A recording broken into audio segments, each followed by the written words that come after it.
Good evening बच्चों, कैसे हो आप सब।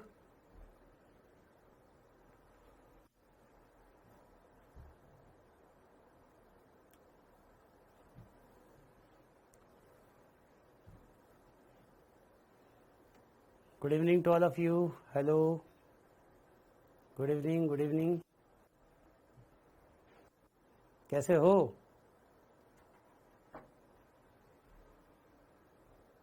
बढ़िया।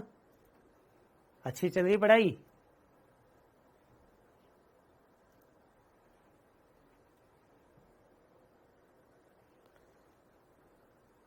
बहुत अच्छे। नमस्ते, गुड इवनिंग, गुड इवनिंग।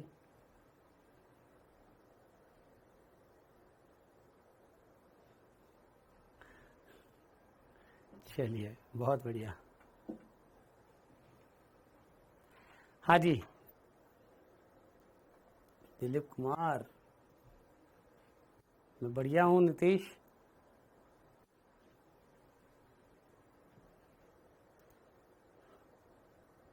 ठीक है, जितना हो सकेगा आज खींच लेंगे, है ना।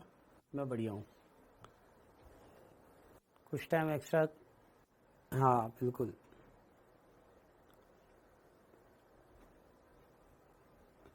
ओके, चलिए अब टॉपिक स्टार्ट करते हैं हम, है ना।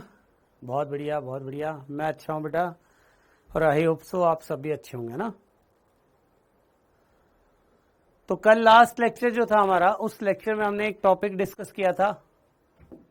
उस टॉपिक का नाम था डेल्टा एच और डेल्टा ई जो है, इनमें क्या रिलेशन था, है ना। उसमें मैंने आपको कुछ फॉर्मूले बताए थे।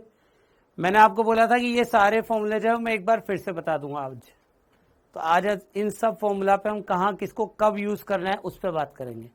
तो आप सबसे पहले तो ये देखो कि अगर आपको बोला गया डेल्टा एच, एंथैल्पी बताया था आपको, एच किसके बराबर बताया था आपको, एच बराबर ई प्लस पीवी बोला था। मैंने बोला था एच प्लस एच बराबर ई प्लस पीवी, यस यही बताया था आपको मैंने। इसे बोला जाता है एंथैल्पी। अब एंथैल्पी कैसा, अवस्था फलन। अवस्था फलन होगा, इसका मतलब इसका वास्तविक मान हम ज्ञात नहीं कर सकते। अगर इसका वास्तविक मान ज्ञात नहीं कर सकते तो आपको क्या करना होगा, इसमें परिवर्तन ज्ञात करना है। तो परिवर्तन ज्ञात किया था हमने, तो डेल्टा एच बराबर delta E plus delta PV, ये एक फॉर्मूला बताया था मैंने आपको एक। तो अगर मैं इस फॉर्मूला पे बात करूंगा तो इस फॉर्मूला में क्या होगा, पी वी टी, तीनों के तीनों परिवर्तनशील होंगे। तो अगर किसी निकाय में आपको बोला जाए कि दाब, आयतन और तापमान तीनों के तीनों परिवर्तनशील है, तो आप इस फॉर्मूला को यूज करोगे। इसको और अगर आप लिखना चाहते हो तो डेल्टा एच बराबर delta E plus P2 V2 minus P1 V1 लिखेंगे हम। ये मैंने आपको कल बता दिया था, ठीक है। ये रहा P V तथा T परिवर्तनशील हो तब आपको ये फॉर्मूला यूज करना है।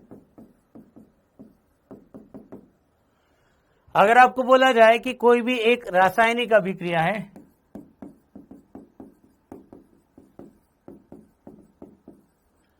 ऐसी रासायनिक अभिक्रिया जो कि ताप तथा दाब नियत, और साथ के साथ वहां पे अगर मोलों की संख्या देखेंगे तो वो क्या होगी, परिवर्तनशील।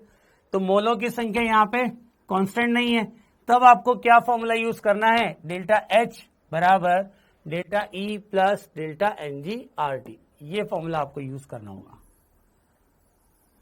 किसी भी रासायनिक अभिक्रिया को जब आप कैलकुलेट करते हो तो सीधा सिंपल तरीका है, कोई भी कैलकुलेशन करनी हो आप किसी भी केमिकल रिएक्शन के लिए, और आपको डेल्टा एच ज्ञात करना है, तो आप कौन सा फॉर्मूला अप्लाई करोगे, डेल्टा एच बराबर delta E plus delta N G R T.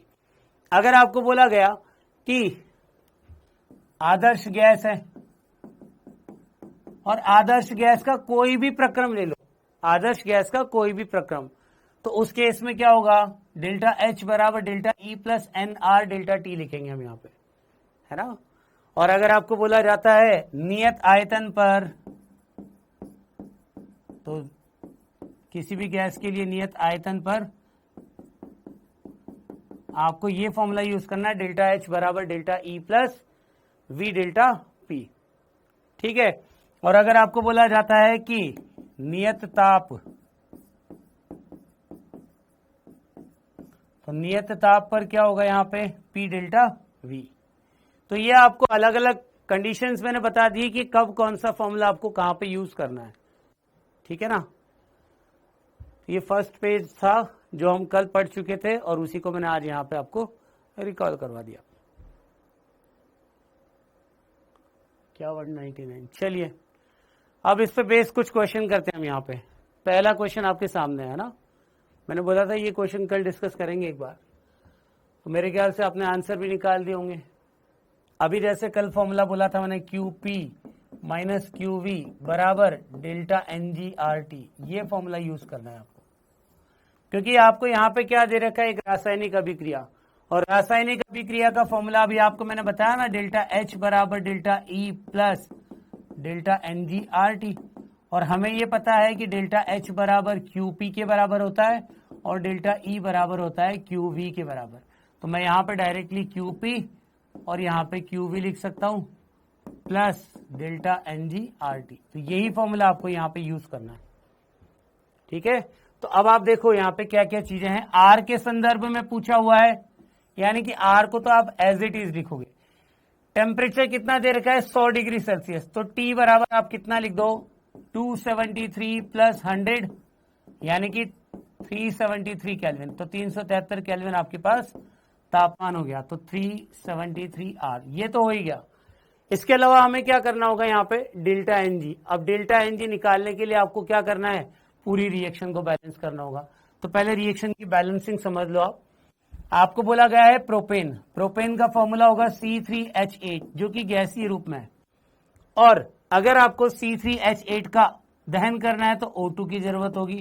O2 का भी क्या होगा यहाँ पे गैसीय रूप, किसमें परिवर्तित होगा, ये बनाएगा CO2 गैस प्लस H2O। अब H2O यहाँ पे कौन सी अवस्था में, ये किस चीज पे निर्भर करता है वो ध्यान से समझ लो। अगर आपको कोई भी गैसीय अभिक्रिया बोल दी तब तो आप H2O को क्या लिखोगे, गैस। अगर आपको बोल दिया गया उस रिएक्शन में तापमान दे रखा है और वो तापमान 100 डिग्री सेल्सियस से कम है या 100 डिग्री सेल्सियस के बराबर है, तो आपको H2O किस रूप में लिखना पड़ेगा, गैसीय रूप में, क्योंकि यही क्या होगा उसका बॉइलिंग पॉइंट। तो यहाँ पे H2O भी गैस होगा। और अगर मान लो आपको कोई तापमान नहीं दिया हुआ है तो आप क्या मानोगे उसे, कक्ष ताप।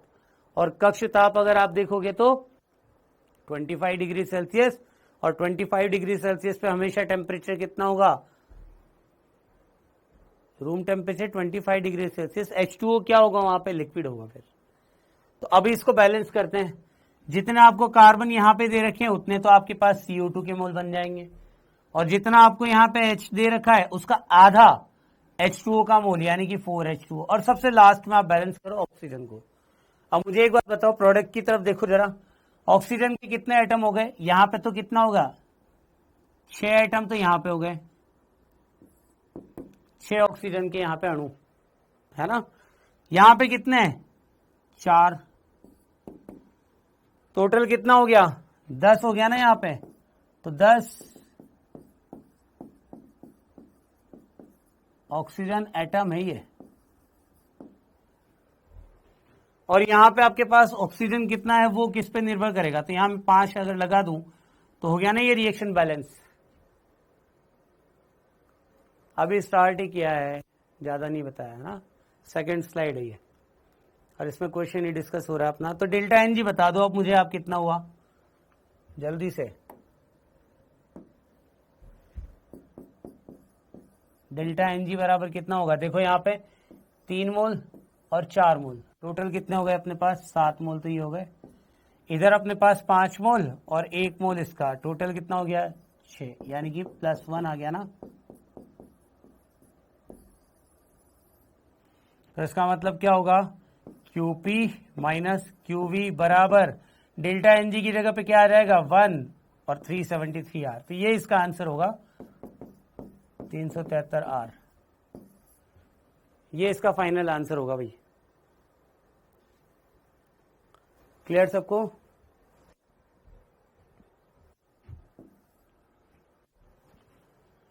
ओके, नेक्स्ट क्वेश्चन है आपके पास। 25 डिग्री सेल्सियस पर सुक्रोज के दहन के लिए कौन अधिक है, डेल्टा एच या डेल्टा ई? आपको अगर याद हो तो मैंने कल बताया था डेल्टा एच की वैल्यू कब ज्यादा होगी, जब डेल्टा एन जी क्या होगा, विलियन के मोल को ऐड नहीं करेंगे, केवल गैसीय मोलों की संख्याओं को लिखेंगे। यहां पे कहां एक मोल दिया हुआ है, यहां पे एक, बेटा ये डेल्टा एन जी का मान है,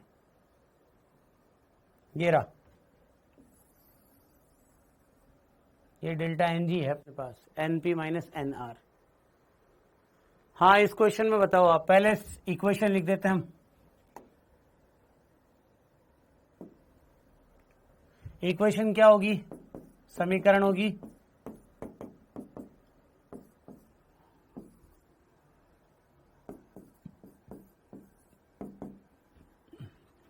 ये तो हो गया सॉलिड, ये हो गया आपका गैस, ये भी हो गया आपका गैस, और H2O जो है वो क्या हो रहेगा, यहाँ पे देखो तापमान नहीं दे रखा है ना, कितना दे रखा है 25 डिग्री सेल्सियस, इसका मतलब H2 कितना हो रहेगा, लिक्विड फॉर्म। अब इसको बैलेंस करना है आपको, तो जितने अपने पास में ऑक्सीजन थे उतने क्या होंगे यहाँ पे, सॉरी कार्बन है उतने, तो क्या होंगे आपके पास CO2, कार्बन के नंबरों की संख्या के बराबर तो CO2 हो गए। अगर आप देखोगे हाइड्रोजन कितना है, टोटल हाइड्रोजन अपने पास 22, तो यहाँ पे 11 आ जाएगा ना। ये तो ऑक्सीजन बैलेंस करना है। अब आपको ऑक्सीजन कितना आएगा बताओ भाई, इधर अपने पास 11 ऑलरेडी थे, उधर 11 बैलेंस हो गए, तो क्या मैं यहाँ पे 12 O2 लिख दूं, यस और नो? तो डेल्टा एन जी बराबर कितना होगा, 12 माइनस 12 यानी कि 0। क्या मैं बोल सकता हूं डेल्टा एच बराबर डेल्टा ई हो जाएगा? बोलो जल्दी, सबको समझ में आ गया? ये भी यहाँ पे ऑक्सीजन के 11 थे ऑलरेडी, यहाँ पे ऑक्सीजन के 11, तो ये तो बैलेंस हो गए। हमें सिर्फ क्या करना है, यहाँ पे 12 O2 लिखना है, तो 12 दोनों तरफ है, डेल्टा एन जी कितना हो गया 0। ठीक है, इस क्वेश्चन का आंसर बताओ जल्दी। आइसोब्यूटेन के दहन के लिए कौन सी गैसीय प्रतिक्रिया करें, कौन सा युग्म सही है? अगर किसी को आइसोब्यूटेन का फॉर्मूला मालूम ना हो तो C4H10 होता है।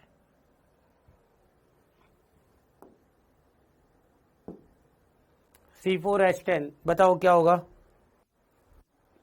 C4H10 प्लस O2, ये C4H10 आपका कौन सा, गैस, क्योंकि गैसीय प्रतिक्रिया बोली है, इसका मतलब सबके सब क्या होंगे, गैसीय रूप में, तो आपको यहाँ पे O2 भी गैसीय रूप में लिखना होगा। अब आपके पास क्या बनेगा, एक तो CO2 बनेगा, वो भी गैसीय रूप में, प्लस H2O, और H2O भी क्या होगा यहाँ पे, गैसीय रूप में। अब बैलेंस करना है, देखो 4 अणु आपके पास कार्बन के, तो 4 आ गए यहाँ पे, 10 हाइड्रोजन के हैं, तो यहाँ पे क्या आ जाएगा 5।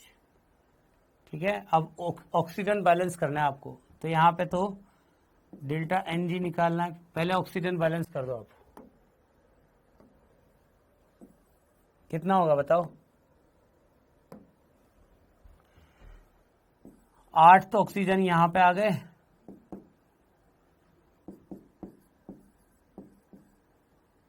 और यहां पे आ गए अपने पास 5 ऑक्सीजन, टोटल कितना हो गया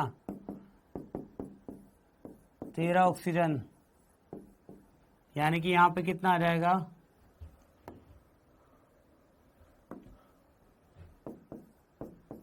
13/2। तो अब आपसे पूछा गया डेल्टा एन जी क्या होगा, कितना होगा बोलो जल्दी, 9, ये तो ये रहे, टोटल कितना हो गया इनका 9। यहां पे देखो आप, इस 13/2 को मैं क्या लिख सकता हूँ 6.5, और एक यहां पे आ गया अपने पास, तो 1 प्लस 6.5 कितना हो गया टोटल 7.5, तो 9 माइनस 7.5 कितना बचा आपके पास 1.5, यानी कि डेल्टा एच का मान ज्यादा होगा किससे, डेल्टा ई से।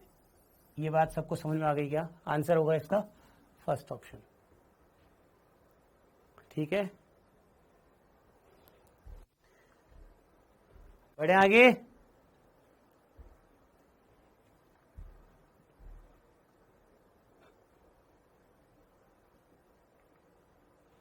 इस क्वेश्चन का आंसर बताओ जल्दी। H2 प्लस Cl2 2HCl देता है, डेल्टा H दे रखा है आपको -185 किलो जूल।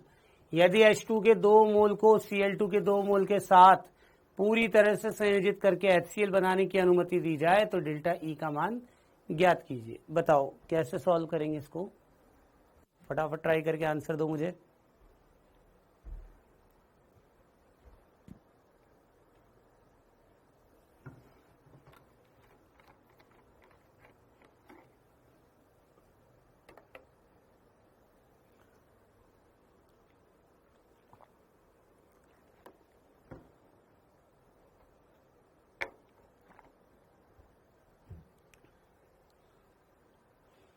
देखो रिएक्शन आपको पहले से बैलेंस करके दे रखी है इसमें,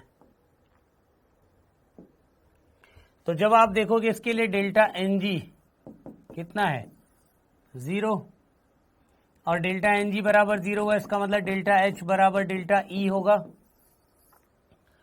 डेल्टा H दे रखा है आपको कितना -185 किलो जूल, और ये जो आपको दे रखा है ना ये पर मोल होता है। इसका मतलब कितने मोलों की बात कर रहा है वो, 2 मोलों की बात कर रहा है ना, तो डेल्टा E बराबर कितना होगा 2 मल्टीप्लाई -185, यानी कि डेल्टा E कितना हो गया अपने पास -370 किलो जूल। ये इसका आंसर हो जाएगा। क्वेश्चन चल रहा है बेटा अभी, तो ये बात सबको समझ में आ गई। अगर आपको बोला जाता है यहाँ पे 1 मोल तो आपका आंसर कितना होता 185, 2 मोल बोला हुआ है तो आप यहाँ पे क्या करोगे 2 से मल्टीप्लाई कर दोगे 185 को, 370 हो जाएगा। ओके, इस क्वेश्चन का आंसर बताओ जल्दी।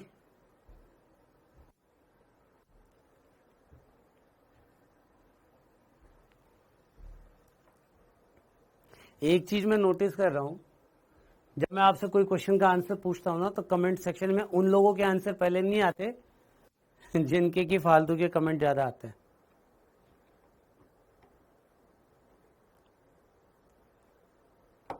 कट कॉपी पेस्ट चलता रहता है उनका ना। बेटा टाइम बहुत इंपॉर्टेंट है, यूटिलाइज करो इसको। वैल्यू क्या है इसमें, वैल्यू आप देखो रिएक्शन पूरी बैलेंस है ना। फॉर्मूला आपको याद है, अभी जस्ट बताया था मैंने, QP माइनस QV बराबर डेल्टा NgRT यूज करना है आपको, क्योंकि रासायनिक अभिक्रिया है। और टेम्परेचर आपको दे रखा है कितना है यहाँ पे 25 डिग्री सेल्सियस।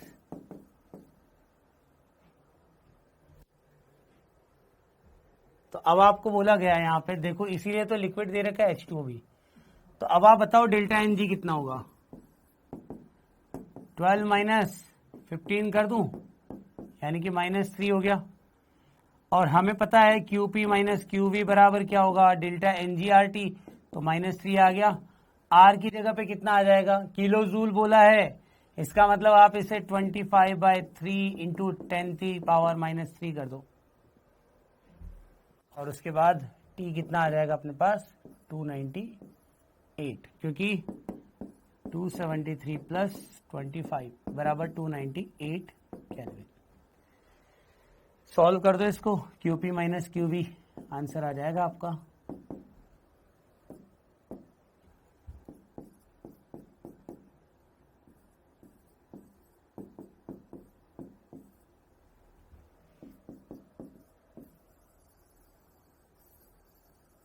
ये इसका आंसर होगा 7.43 किलो जूल, सही आंसर है।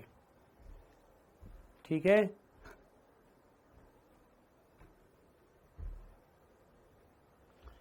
इस क्वेश्चन का ये कल नहीं दिया था ना, ये क्वेश्चन आपको कल नहीं दिया था शायद, तो एक काम करते, ये आपको मैं होमवर्क दे रहा हूं, ताकि आगे पढ़ना स्टार्ट करेंगे। ये क्वेश्चन होमवर्क हो गया आपका। इसको भी आप कर लोगे। यहाँ पे आंतरिक ऊर्जा में परिवर्तन दे रखा है, यानी कि डेल्टा ई तो आपको दे रखा है और आपसे पूछा है डेल्टा एच, तो ये भी आपका होमवर्क हो जाएगा। अभिक्रिया दे रखी है ना, तो यानी कि डेल्टा एन जी कितना हो गया इसका 0, तो डेल्टा ई किसके बराबर हो गया, डेल्टा एच के बराबर। ठीक है ना, ये आपको होमवर्क दे रहा हूं, एक क्वेश्चन और।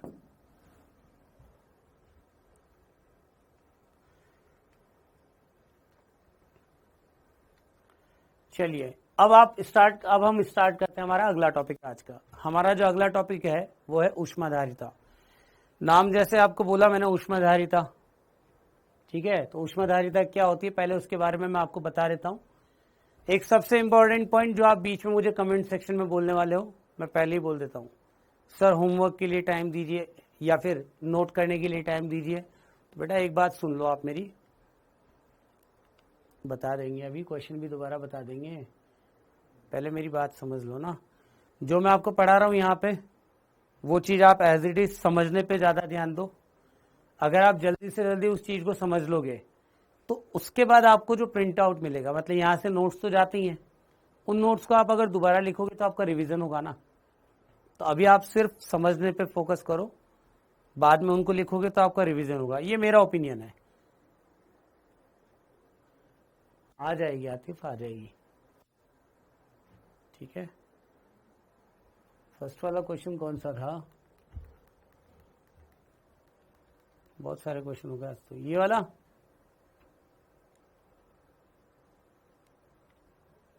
यही था पहला क्वेश्चन तो, QP minus QE is equal to delta NGRT। ये दूसरा क्वेश्चन था, ये तीसरा क्वेश्चन है। सारे क्वेश्चन मैंने करवा दिए हैं ना। चलिए अब टॉपिक पे आते हैं हम। टॉपिक हमारा आज का जो है वो है ऊष्माधारिता। पहले आपको मैं समझा देता हूं ऊष्माधारिता क्या है।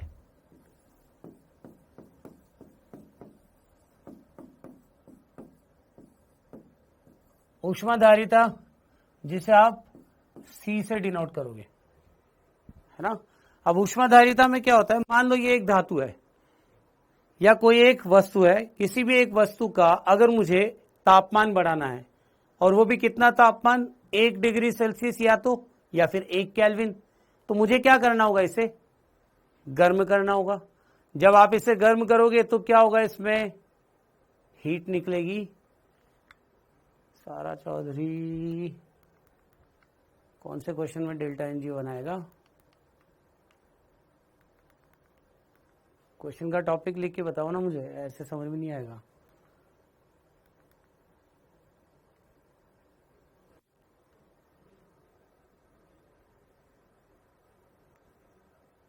आप लोग क्वेश्चन पूछ लेते उसके बाद रेस्पॉन्स ही नहीं है। मैं रेस्पॉन्स देता हूं तब तक तो गायब।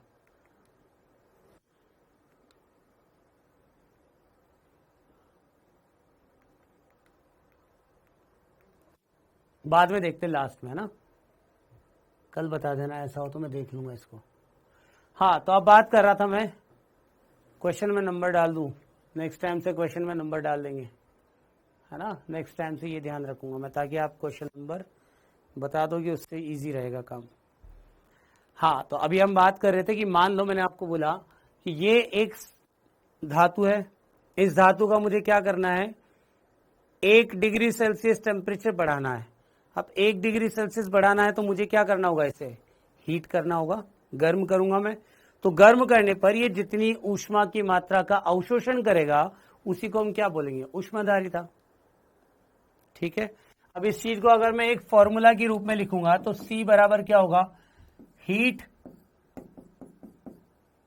डेल्टा T, ये हो जाएगा आपके पास। अब यहां पे Q दे रखा है ना आपको, Q क्या होगा, ऊष्मा का मान। तो आप ये बोल सकते हो कि कितनी ऊष्मा हमने अवशोषित की जिससे कि तापमान में परिवर्तन आया। अब अगर इसको मैं लिखना चाहूं तो ऐसा भी तो लिख सकता हूं, Q बराबर C डेल्टा T। लेकिन अगर इसकी इकाई की बात करेंगे तो इकाई क्या होगा, जूल पर केल्विन, क्योंकि यहाँ पे इकाई आप जूल भी ले सकते हो, कैलोरी भी ले सकते हो, तो जूल पर केल्विन भी हो सकता है, कैलोरी पर केल्विन भी हो सकता है। ठीक है। अब अगर मान लो जैसे मैंने आपको बोला ऊष्माधारिता, ये ऊष्माधारिता में मैंने कहीं पे आपको ये बताया है क्या कि कितने पदार्थ की मात्रा पे बात कर रहा हूं मैं, वो 1 ग्राम हो सकता है या 1 मोल हो सकता है, लेकिन यहाँ पे इकाई देख करके आप बता सकते हो क्या कि मैंने 1 ग्राम की बात की है या 1 मोल की? बिल्कुल नहीं। अब इस सिर्फ हम क्या बोल रहे हैं कि किसी पदार्थ का 1 डिग्री सेल्सियस तापमान बढ़ाने के लिए जो ऊष्मा का अवशोषण किया गया उसी को। अब अगर आपको बोला जाए कि आप इसको 1 मोल के लिए बताइए, तो 1 मोल के लिए कैसे बताओगे? हीट रहेगी, मैं बोल सकता हूं ना नंबर ऑफ मोल, इस तरीके से। भाई हीट को मैंने क्या लिखा, Q बराबर C डेल्टा T, तो मैं यहां पे अगर Q बराबर N C डेल्टा T लिख दूं तो ये किसकी बात हो जाएगी? मोल के लिए, और इसको क्या बोला जाएगा? मोलर ऊष्मा धारिता। और मोलर ऊष्मा धारिता अगर आप लिख रहे हो तो मोलर ऊष्मा धारिता में एक बात ध्यान रखना कि इकाई जो होगी ना इसकी, वो क्या होगी? या तो जूल पर मोल पर केल्विन, या फिर कैलोरी पर मोल पर केल्विन। अच्छा, जरूरी नहीं है कि हम केल्विन में ही लिखें, हो सकता है 1 डिग्री सेल्सियस तापमान बढ़ा दिया हो तो जूल पर मोल पर डिग्री सेल्सियस भी हो सकता है, या फिर कैलोरी पर मोल पर डिग्री सेल्सियस भी हो सकता है। तो इस तरीके से आप मोलर ऊष्माधारिता की बात कर सकते हो। अब अगर इसी ऊष्माधारिता को मैं बोलूं कि 1 ग्राम के लिए बताइए, तो 1 ग्राम के लिए आपको क्या बोलना होगा? ये जो आपके पास में था ना भार, परमाणु भार और भार, इन दोनों का आपको रिलेशन पता होगा। मोल क्या होता है? भार बटा अणुभार, सुना हुआ है? Number of mole, weight upon molecular weight, सुना हुआ है ना? तो क्या मैं इसमें चेंज कर सकता हूं क्या? जब मैंने बोला आपको Q बराबर N C डेल्टा T, तो इसको आप क्या लिख सकते हो? Q बराबर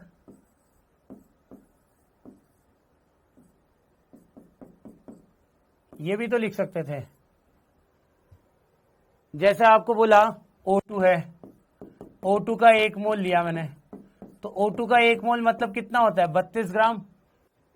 लेकिन अगर मैं बोल दूं आपको O2 का 1 ग्राम, तो आप मुझे बताओ जब यहां पे हीट लिखा जाएगा Q बराबर, तो भार जो होगा बटा अणुभार, मतलब 32 से मैं अगर इसे डिवाइड कर रहा हूं तो क्या ये हीट जो है वो किस में परिवर्तित हो गई?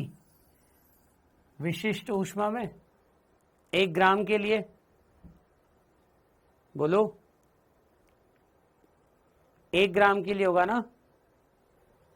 तो अब Q बराबर जो दे रखा था, आप यहां पे देखो, मैं ऐसा भी तो लिख सकता हूं Q multiply by molecular weight, किसके बराबर हो जाएगा? C डेल्टा T लिख सकता हूं ऐसा भी तो ये भी अपने आप में क्या होगा? एक फॉर्मूला बन जाएगा। मतलब यहां पे मैंने मोलर ऊष्माधारिता और विशिष्ट ऊष्माधारिता दोनों में रिलेशन ले लिया। ठीक है, बात सबको समझ में आ गई? चलिए, अब ये जितनी चीजें मैंने आपको बताई, यहां पे इकाई क्या होगी? जूल।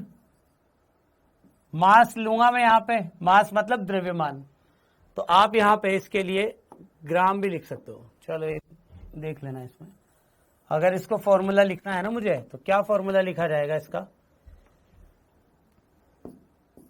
विशिष्ट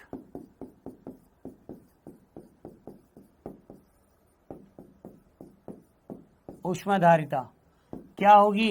C बराबर Q M डेल्टा T हो जाएगा। C बराबर Q upon M delta T, जहां पे M क्या होगा?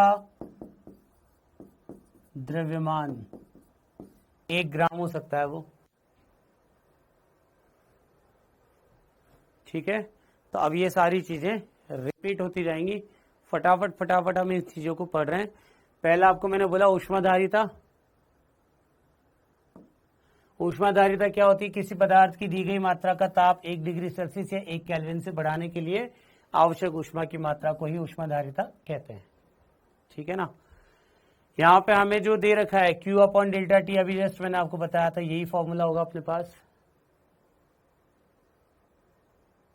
ठीक, अगर आपको बोला जाए C बराबर Q अपॉन डेल्टा टी, तो इससे आप ये भी तो लिख सकते हो Q बराबर C डेल्टा टी, जो थोड़ी देर पहले मैंने बताया था आपको। अब यहां पे फिर दो कंडीशन है। अगर आपको बोला गया Q बराबर 0, तो Q बराबर 0 का मतलब क्या होगा, C बराबर 0 हो जाएगा ना। और अगर आपको बोला गया डेल्टा टी बराबर 0 समतापी प्रक्रम, तो C का मान इनफाइनाइट हो जाएगा। ये बात सबको समझ में आ गई।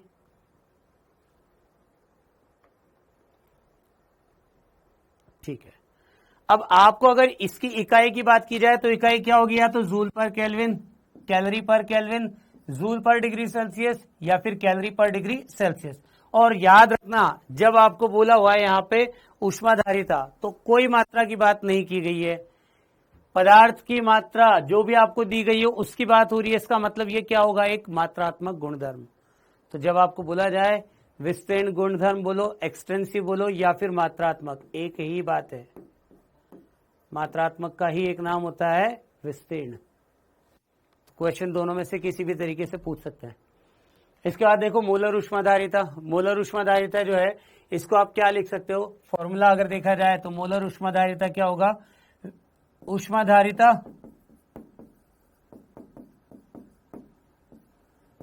बटा मोलों की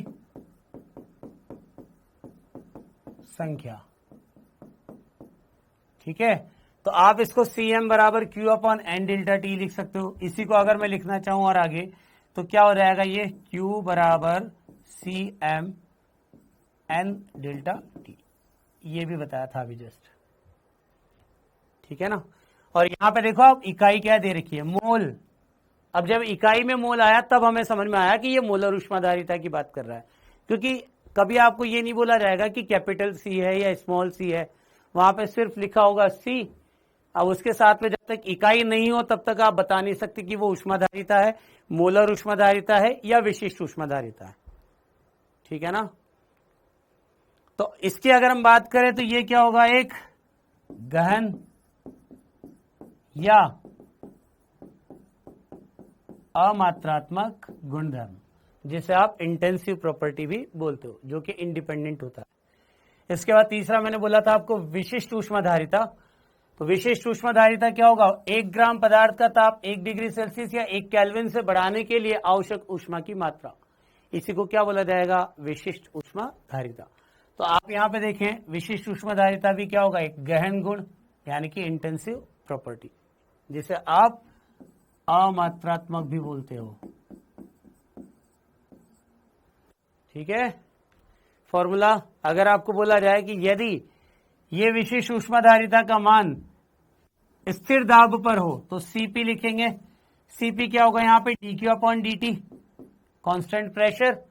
और इसी को आपको मैंने पहले भी बोला था कि अगर आपको बोला जाए QP, उसे आप डेल्टा H लिख सकते हो। इसी तरीके से अगर आपको dQ एट कांस्टेंट प्रेशर बोला जाए तो इसको आप DH भी लिख सकते हो, बताया था। तो मैं इसको यहाँ पे DH अपॉन dt लिख दूं, कोई दिक्कत थोड़ी है। और जैसे आपने DH अपॉन dt लिखा उसी तरीके से DE अपॉन dt भी लिखा जा सकता है। कब, जब आपके पास आयतन स्थिर हो। तो यदि स्थिर आयतन पर ऊष्मा दी जाए तो CV बराबर क्या होगा, DE अपॉन dt। ये बात सबको समझ में आ चुकी होगी। ठीक है। तो अब देखो यहां पे ये सारी जो चीजें थी उन सबको मैंने एक साथ एक टेबल की फॉर्म में लिख दिया। कैसे लिखा, अगर मैं डेल्टा H की बात करता हूं तो डेल्टा H का फॉर्मूला Cp dt हो सकता है। अभी यहां पे मुझे पता नहीं है ये Cp किसकी बात कर रहा है, ये ऊष्माधारिता भी हो सकता था, मोलर ऊष्माधारिता भी हो सकता था और विशिष्ट भी। लेकिन कंफर्मेशन कब आएगा, जब हम इसकी इकाई की बात करेंगे।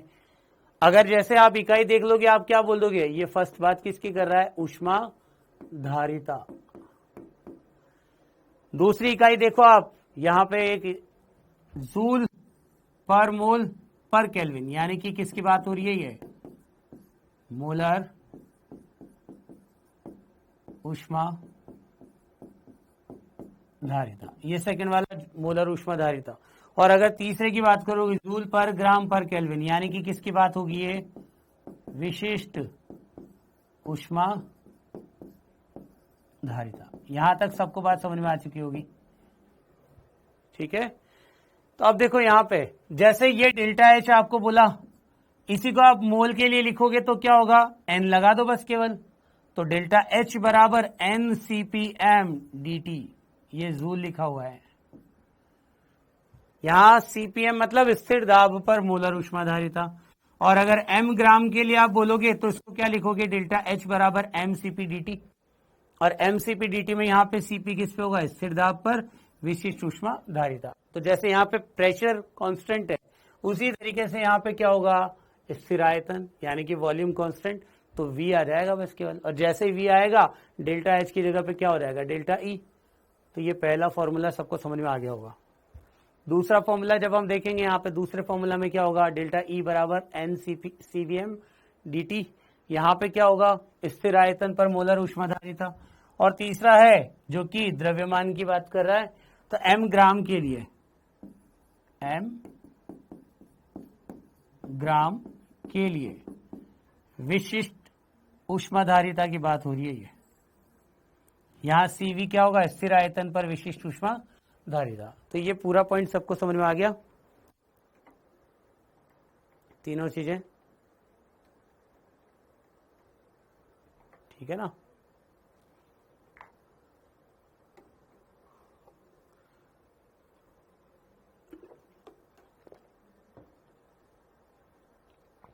अब आपको बोला गया है कि आदर्श गैस के लिए सीपी और सीवी में क्या संबंध होता है, सीपी माइनस सीवी बराबर आर। वैसे तो आपको डायरेक्ट रिलेशन याद रखना है, सीपी माइनस सीवी बराबर आर। क्या बोला जाता है इसे, मेयर फॉर्मूला। अब कैसे आया वो भी एक बार देख लो आप। आपको पहले मैंने बताया था एंथैल्पी जो है आंतरिक ऊर्जा तथा पीवी ऊर्जा का योग होता है।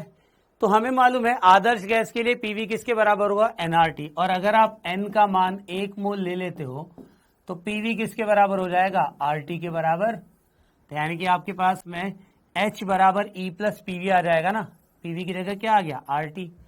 अब इसे अगर आप ताप के साथ अवकलित करते हो तो अवकलित करने पर D H upon D T और डी अपॉन डी टी, जो थोड़ी देर पहले हमने देखा था कि यहां पे ये किसकी बात हो रही है, क्यूपी, और ये किसकी बात हो रही है, क्यूवी। क्या इस क्यूपी को मैं सीपी भी लिख सकता हूं क्या, बोलो। इसे सीपी लिखा जा सकता है, और इसे क्या लिख सकते हो आप, सीवी प्लस आर हो जाएगा यहां पे। तो ये सीपी माइनस सीवी बराबर आर।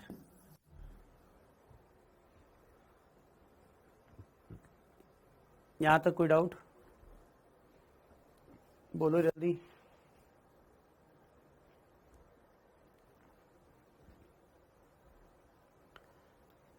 बढ़े आगे,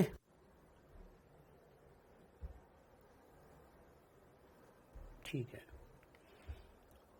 अब पहले ये एक क्वेश्चन दे रखा है आपको, इस क्वेश्चन को आप फटाफट सोच के जवाब दो, क्या इसका आंसर होगा। 5 मोल ऑक्सीजन गैस को नियत आयतन पर 10 डिग्री सेल्सियस से 20 डिग्री सेल्सियस तक गर्म किया जाता है। गैस की आंतरिक ऊर्जा में परिवर्तन ज्ञात कीजिए। फटाफट इसका आंसर बताओ मुझे।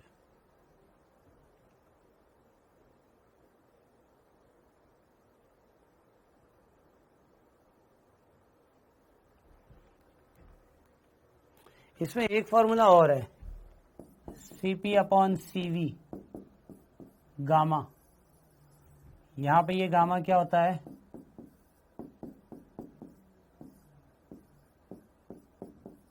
विशिष्ट ऊष्मा।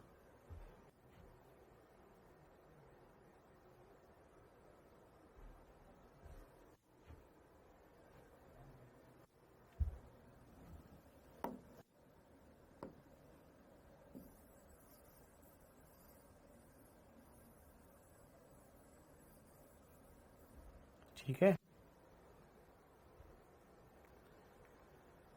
हाँ जी, ये रहा क्वेश्चन।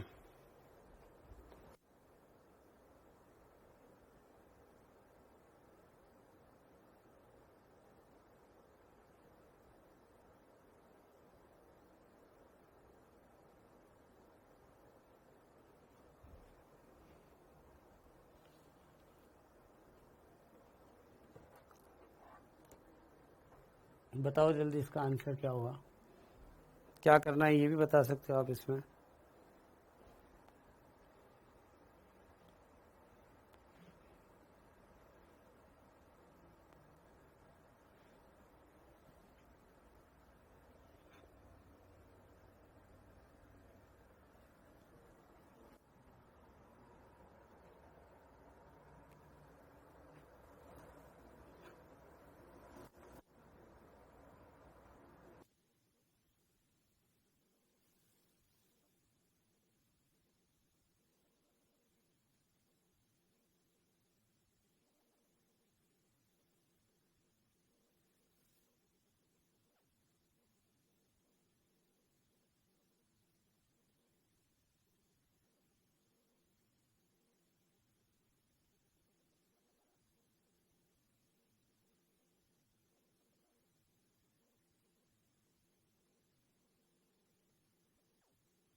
हाँ जी, क्या होगा इसका आंसर, बताओ जल्दी।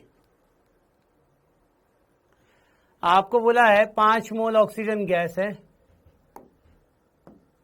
5 मोल ऑक्सीजन गैस को नियत आयतन पर यानी कि डेल्टा V बराबर 0 दे दिया आपको, 10 से और 20 डिग्री सेल्सियस तक गर्म किया जाता है गैस की आंतरिक ऊर्जा। तो आप पहले ये बताइए डेल्टा टी हमें कहीं पे काम आएगा, T2 माइनस T1। तो आपसे बोला हुआ है गैस की आंतरिक ऊर्जा में परिवर्तन, डेल्टा E बराबर N CV डेल्टा T, ये सबको पता है।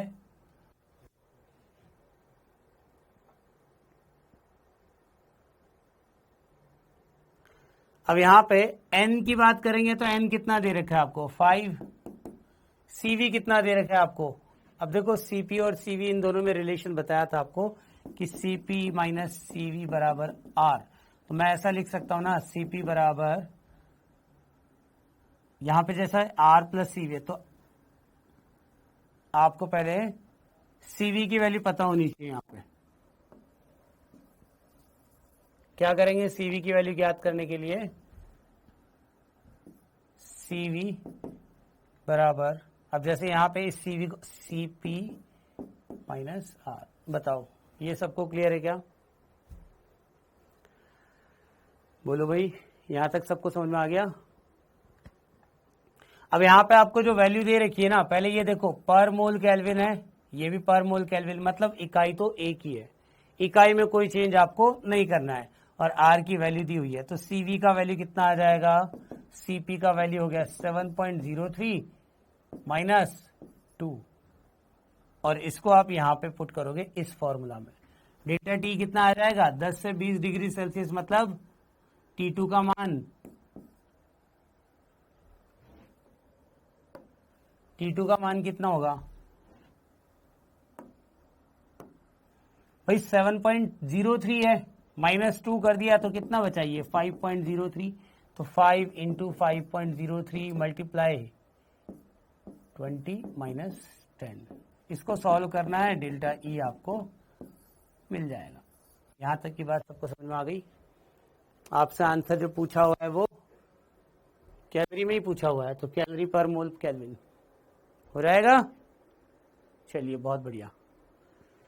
तो अब हम बात करते हैं विभिन्न प्रक्रमों में कार्य के बारे में। अलग अलग प्रक्रम हमने अब तक देखे, जैसे हमने फर्स्ट लॉ ऑफ थर्मोडायनेमिक्स पढ़ा था, तो फर्स्ट लॉ ऑफ थर्मोडायनेमिक्स में एक बात हमें समझ में आ गई कि डेल्टा ई बराबर क्यू प्लस डब्ल्यू होता है। अब जब हमने विभिन्न प्रकार के प्रक्रम पढ़ रखे थे ना, हो गया बहुत देर का, ठीक है भाई। तो विभिन्न प्रकार के प्रक्रम हमने पढ़ रखे थे। अब विभिन्न प्रक्रमों में हम बात करें यहाँ पे सबसे पहले कि कार्य क्या होता है। देखो कार्य आपने दो तरह के पढ़े हुए हैं, एक तो होता है पीवी और दूसरा होता है नॉन पीवी वर्क। पीवी कार्य का मतलब यहाँ पे ऊर्जा की वजह से होने वाले परिवर्तन से, जैसे कि आप बोलो दो तरह के कार्य थे, एक तो था अनुत्क्रमणीय और दूसरा था उत्क्रमणीय। अगर मैं आपको बोलता हूं अनुत्क्रमणीय, तो अनुत्क्रमणीय में आपको मैंने बोला था पी एक्सटर्नल यानी कि बाह्य दाब जो है वो क्या होगा, हमेशा स्थिर। तो बाह्य दाब अगर स्थिर होगा तो पी एक्सटर्नल यहाँ पे किसके बराबर होगा, P2। मतलब अगर क्वेश्चन में आपको P1 और P2 कहीं पे दे रखा है, यानी कि प्रारंभिक दाब और अंतिम दाब, तो अंतिम दाब ही किसके बराबर होगा, P बाह्य दाब के बराबर, क्योंकि यहाँ पे बाह्य दाब का मान क्या होता है, हमेशा स्थिर। ठीक है। अगर मैं बात करूं अनुत्क्रमणीय की, तो अनुत्क्रमणीय में क्या होता है, P एक्सटर्नल परिवर्तनशील। याद है आपको प्रक्रम समझाया था, जब प्रक्रम समझाया था तो यहाँ पे देखो अंदर की तरफ जो कण थे, यहाँ पे हम कण जैसे जैसे रख रहे थे वैसे वैसे P एक्सटर्नल का मान परिवर्तित हो रहा था। अब P एक्सटर्नल का मान अगर परिवर्तनशील होगा, इसका मतलब यहाँ पे P एक्सटर्नल किसके बराबर होगा, P गैस के बराबर, क्योंकि यहाँ पे हर एक स्टेप पे साम्यावस्था आ रही थी।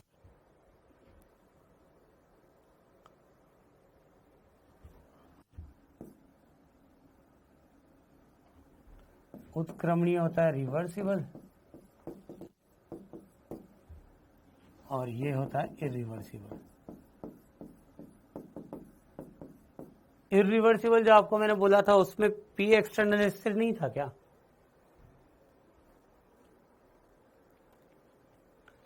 हाँ या ना, P एक्सटर्नल आपका वहां पे स्थिर था। याद करो थोड़ा सा, उत्क्रमणीय और अनुत्क्रमणीय में अंतर बताया था। याद है हम पिस्टन पे बार बार एक एक रेत का कण रखते जा रहे थे, रेत का कण जैसे जैसे रख रहे जाते वैसे वैसे P एक्सटर्नल क्या हो रहा था, परिवर्तनशील। लेकिन अगर मैं अनुत्क्रमणीय की बात करूं, मैंने क्या किया था, 1 किलो का रेत का पैकेट रखा, सीधा वो दब से नीचे जा करके पिस्टन को होल्ड करता है।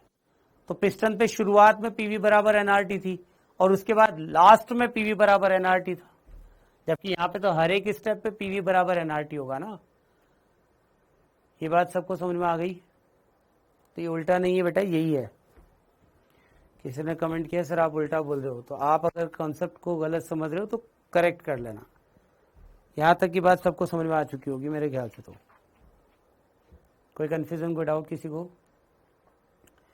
चलिए अब बात करते हैं हम नॉन पीवी वर्क की। नॉन पीवी वर्क मतलब जैसे आप समझो सेल में जो आप विद्युत वाहक बल की बात करते हो वो अपने आप में क्या है, नॉन पीवी वर्क।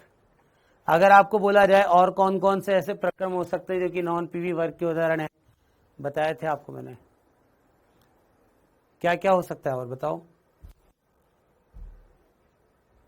बोलो। नॉन पीवी वर्क में सेल तो आ गया, इसके अलावा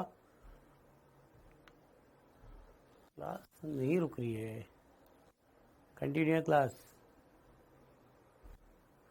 मैं एक जगह पे फिक्स नहीं हूं, बस ऐसा तो नहीं है ना कि इसकी वजह से लग रहा हो कि सर आ रहे जा रहे हैं।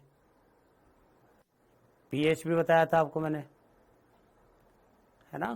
तो नॉन पीवी वर्क और पीवी वर्क की हम बात कर रहे थे। तो अब हम जो देखेंगे ना, यहाँ पे हम किसकी बात करेंगे, अब उत्क्रमणीय समतापी प्रक्रम में कार्य, यानी कि रिवर्सिबल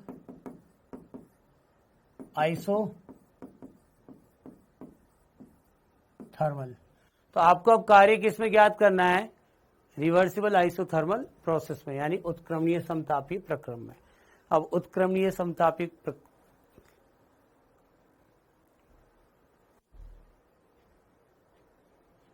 ठीक है। तो देखो, आपको मैंने बोला था उत्क्रमणीय में पी एक्सटर्नल क्या होगा? परिवर्तनशील। अब पी एक्सटर्नल अगर परिवर्तनशील हुआ तो उत्क्रमणीय प्रक्रम के लिए जो पी एक्सटर्नल का मान है, याद करो, जैसे पी एक्सटर्नल मैंने बोला था P of gas plus minus DP, बताया था ना। और मैंने आपको बोला था कि वाहक बल और विरोधी बल के मध्य अंतराल बहुत कम है, इतना कम कि हम इस डीपी को तो नगण्य भी कर सकते हैं।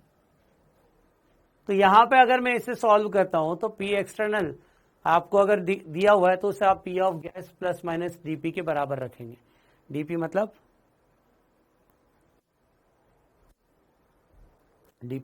प्रेशर में छोटा सा चेंज। तो अब जैसे आपको बोला गया कि हमें कार्य ज्ञात करना है, तो रिवर्सिबल यानी कि उत्क्रमणीय कार्य की बात हो रही है। तो आप देखो माइनस पी एक्सटर्नल डीवी लिखेंगे ना इसे हम।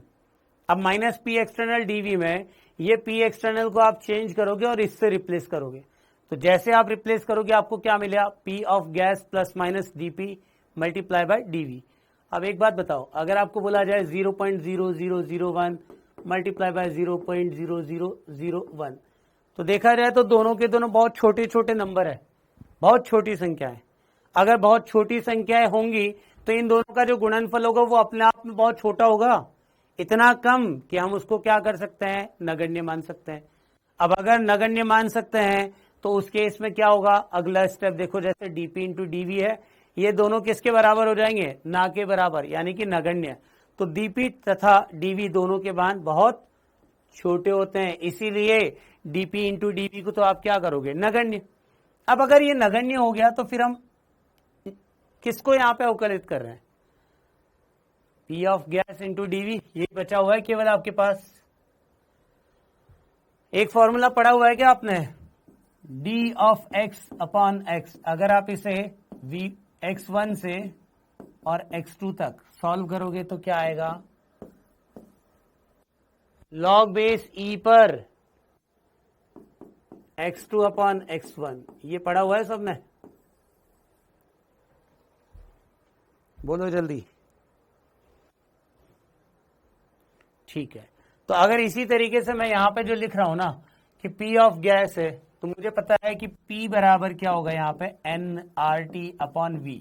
यहाँ पे nRT क्या है? कांस्टेंट, यानी कि इनका मान तो क्या हो गया? कांस्टेंट। तो आप P को क्या लिखोगे यहाँ पे? 1 अपॉन V इंटू डी, और इसी को इंटीग्रेट करोगे। तो देखो आप यहाँ पे W बराबर minus of NRT upon V into DV. तो मैं इसको अगर नियत बोल रहा हूं तो ये तो बाहर आ जाएगा ना। तो देखो ये बाहर आ गया, और यहां क्या बचा? DV upon DV.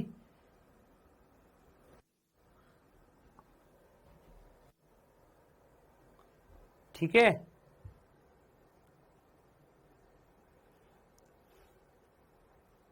तो अब यहां पे देखो minus of NRT DV upon V दे रखा है। तो ये फॉर्मूला जो है इसको आप क्या लिख सकते हो? यहां पे डीवी अपॉन वी को इंटीग्रेट कर रहे हो आप v1 से v2 तक, तो क्या आ जाएगा यहाँ पे? v2 अपॉन v1, वो भी नेचुरल लॉग। थोड़ा बड़ा लिखूं इसीलिए ये सब सामने ला रखा है बेटा मैंने।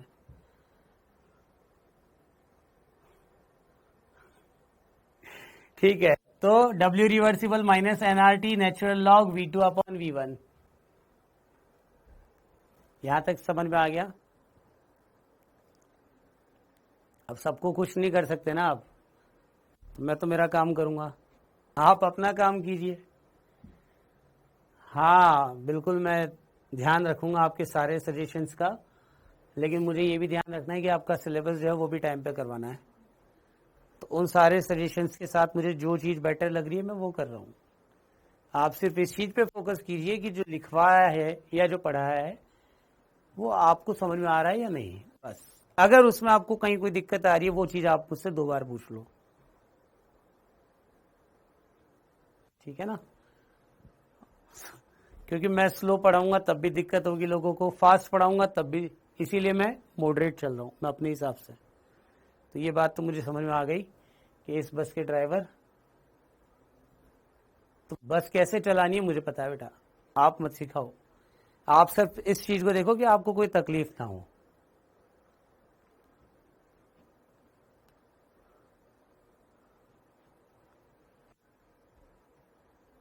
हाँ P1/P2 वो अभी बढ़ेंगे आगे, है ना।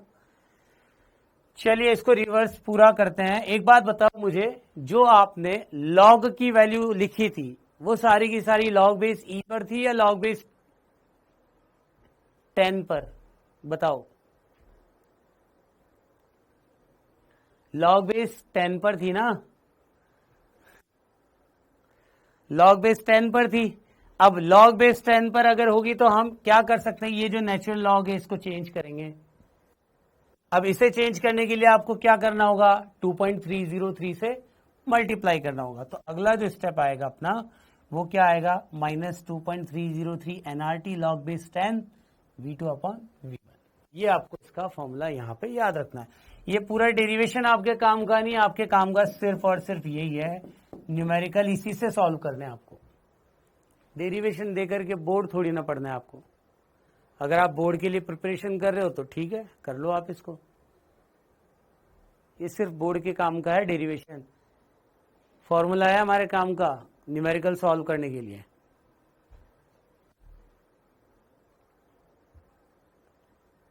बढ़े आगे।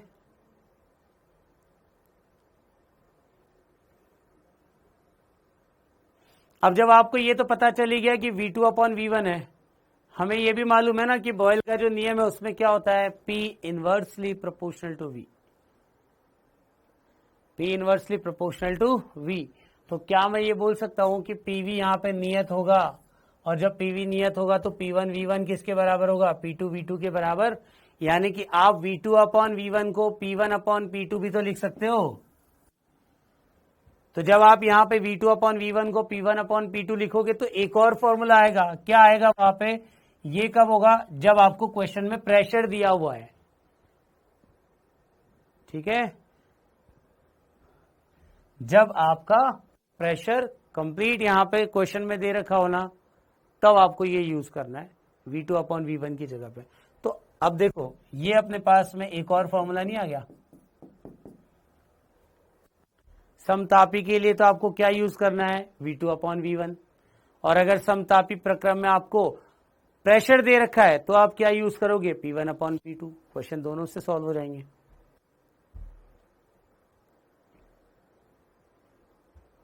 ठीक है ना।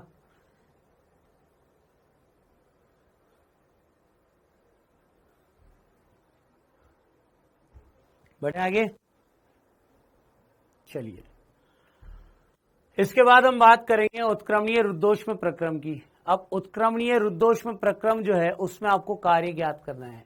क्या होगा उत्क्रमणीय रुद्धोष्म प्रक्रम में, रुद्धोष्म प्रक्रम क्या होता है, जिसमें Q बराबर क्या हो, 0, और उत्क्रमणीय मतलब रिवर्सिबल की बात होगी।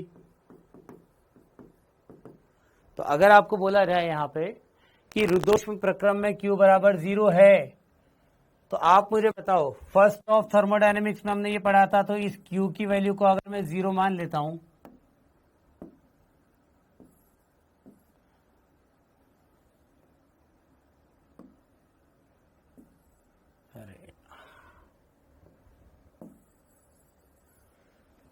ठीक है, तो W किसके बराबर हो जाएगा अपने पास, डेल्टा E के बराबर। थोड़ी देर पहले एक फॉर्मूला बोला था मैंने, आपको याद हो तो, कि डेल्टा E किसके बराबर होगा, NCV डेल्टा T, और डेल्टा H किसके बराबर होगा, NCP डेल्टा T। पढ़ा था अभी।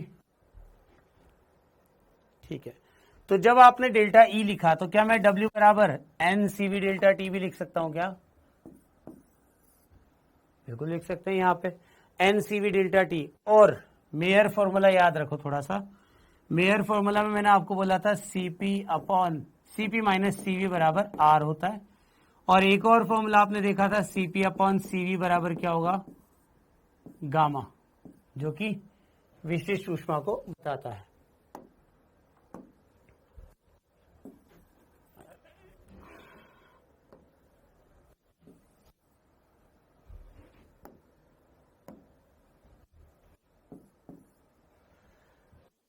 ठीक है ना। तो अब आप Cp माइनस Cv को अगर सॉल्व करते हो तो Cp बराबर क्या होगा, Cv प्लस R, लिख सकते हो क्या।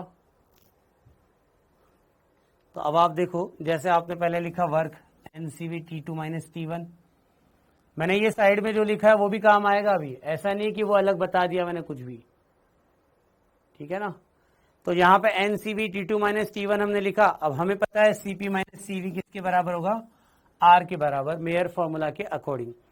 तो अब जैसे यहां पे अगर मान लो जैसे आपको बोला गया R प्लस Cv, ये दे रखा है, Cp अपॉन Cv कर दो, Cv अपॉन Cv कर दो और R अपॉन Cv कर दो।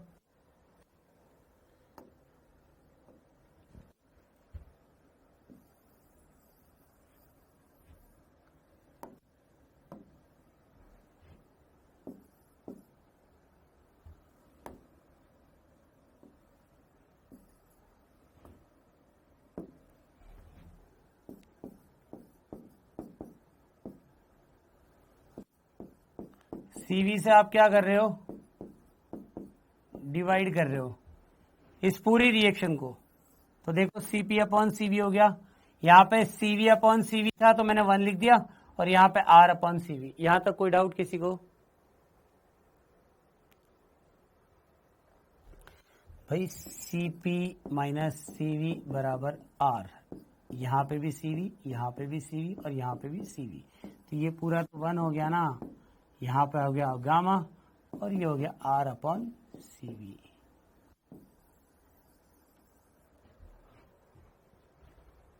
ठीक है ना। तो अगला जो स्टेप इसमें देखो आप, गामा माइनस 1 हो गया R अपॉन Cv, तो मैं गामा लिख रहा हूं यहाँ पे Cp अपॉन Cv के बराबर होता है। तो अगर आपको बोला जाए Cv क्या होगा, R अपॉन गामा माइनस 1, यानी आपने ये पूरी रिएक्शन को चेंज कर दिया है। बोलो, यहां पे कोई डाउट किसी को, गामा माइनस 1 बराबर R अपॉन Cv, तो आप क्या करो, Cv को तो इस तरफ शिफ्ट कर दो, यहाँ पे R के साथ गामा माइनस 1 हो जाएगा, ठीक है ना। तो यही यहाँ पे लिखा हुआ है। अब अगर आपको बोला जाए कि समीकरण नंबर 1, यहाँ पे जो आपको दे रखा था W बराबर NCV T2 माइनस T1, तो ये जो CV है उसकी जगह पे आपको क्या करना है, R अपॉन गामा माइनस 1 कर देना है बस। तो W बराबर N, यहाँ पे क्या आ जाएगा R गामा माइनस 1, और इधर आ जाएगा अपने पास T2 माइनस T1। इससे W आपको निकालना है, तो W क्या आ जाएगा आपके पास, NR upon gamma minus 1 T2 minus T1। और आपको पता है PV बराबर NRT होता है, तो NRT2 माइनस NRT1 होगा, तो मैं इसको क्या लिख सकता हूँ, P2V2 minus P1V1 upon gamma minus 1। यहाँ तक कोई डाउट है किसी को, बता दो। यहाँ तक कोई डाउट है क्या किसी को। यही अपने को यूज करना है फॉर्मूला रुद्धोष्म प्रक्रम में। अगर आपको कार्य ज्ञात करना है और आपको पीवी दिया हुआ है, तो P2V2 minus P1V1 upon gamma minus 1 से आप उससे सॉल्व कर लोगे। बोलो भाई, यहाँ तक किसी को कोई डाउट कुछ पूछना है तो। ओके, सो उत्क्रमणीय रुद्धोष्म प्रक्रमों की अवस्था समीकरण है। यहाँ पे कुछ और भी चीजें होती है, जैसे मैंने यहाँ पे लिखा ना P2V2 minus P1V1 upon gamma minus 1, ऐसी और भी कुछ कंडीशंस होती है। वैसे वो अभी तक पूछी नहीं है, अगर पूछेंगे तो भी आपको डायरेक्टली बोला जाएगा। डायरेक्टली अगर आपसे पूछा जाए तो PV की पावर गामा, ये नियत होगा।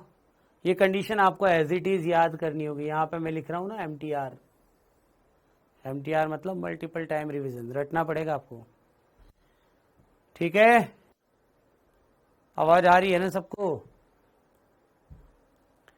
तो PV की पावर गामा नियत, दूसरा TV की पावर अगर गामा दे दिया, और या फिर आपको दे दिया T की पावर गामा और P की पावर 1 माइनस गामा। इसका डेरिवेशन अपने काम का नहीं है, अपने काम का सिर्फ ये एक्सप्रेशन है कि इसको कहां पे यूज करना है, कहां पे इससे रिलेटेड क्वेश्चन आएगा। तो क्वेश्चन अगर पूछा गया तो सिर्फ ये होगा कि उत्क्रमणीय रुद्धोष्म प्रक्रमों की अवस्था समीकरण बताइए, और उनमें से आपको ये कोई भी ऑप्शन पूछा जा सकता है, डायरेक्ट क्वेश्चन।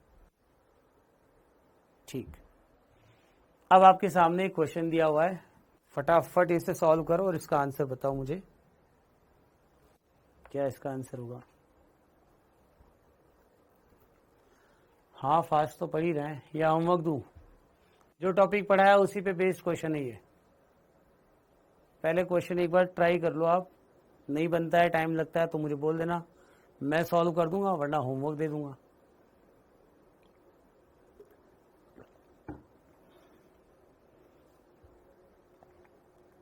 बताओ।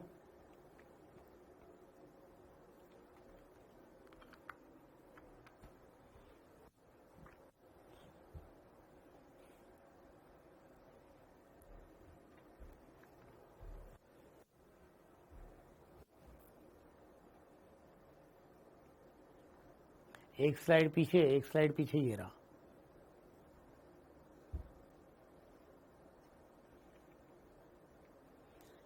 क्या पूछ रहा है विशाल, क्या पूछना है विशाल, बताओ।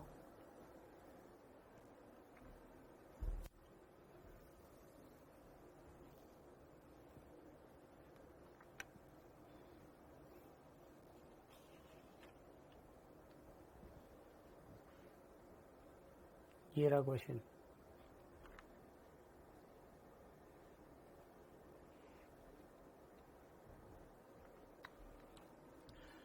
देखो आपको क्वेश्चन में क्या बोला हुआ है, 200 केल्विन यानी कि तापमान दे दिया आपको, साथ के साथ दे दिया आपको दाब 2 एटीएम, एक आदर्श गैस के 3 मोल को उत्क्रमणीय रुद्धोष्म रूप से, टेम्परेचर आपको दिया हुआ है 200 केल्विन, ठीक है ना। तो इनिशियल आपको 200 और बाद में कितना दे दिया आपको 250। नियत आयतन पर मोलर ऊष्माधारिता आपको दे रखी है यहाँ पे। मोलर ऊष्माधारिता मतलब क्या होगा, यहाँ पे सीवी की बात हो रही है, सीवी का मान 27.5 जूल पर केल्विन पर मोल, ये दे रखा है। आपको ज्ञात करना है डब्ल्यू, याद है formula N C V delta T, उसके अकॉर्डिंग आपको इसको सॉल्व करना है। पी एक्सटर्नल क्या लिखा हुआ है, कहाँ लिखा है भाई पी एक्सटर्नल, ये पी एक्सटर्नल से थोड़ी ना होगा ज्ञात।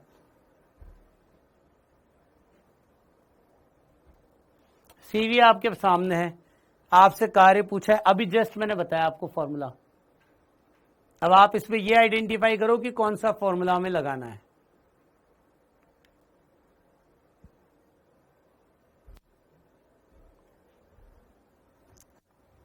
मोल भी दे दिया, जल्दी, जितना जल्दी हो सके। अब तो फॉर्मूला दे दिया ना यार, N C we T2 minus T1, अब तो कर दो।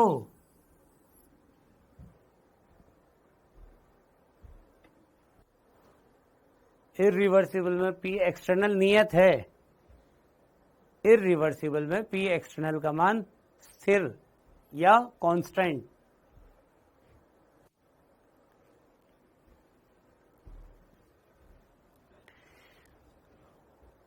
सही है समीर, करेक्ट आंसर। और बताओ भाई, एन का मान दे दिया आपको कितना 3, सीवी कितना दे रखा है 27.5, और T2 माइनस T1 डायरेक्ट लिख दो ना 50,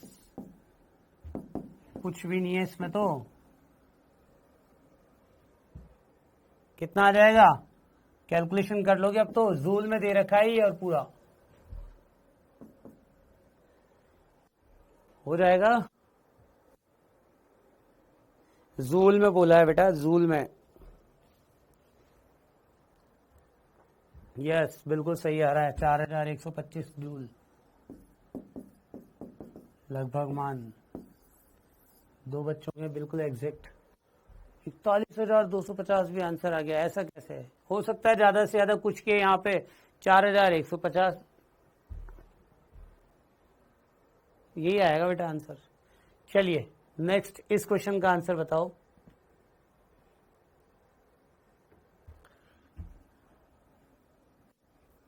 फटाफट सॉल्व करो इसको भी।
हाँ जी, क्या होगा इसका आंसर?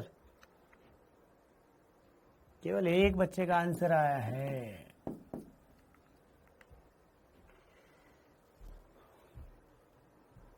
एक स्टूडेंट का। सर जी यही है बेटा, छुट्टी नहीं हुई अभी।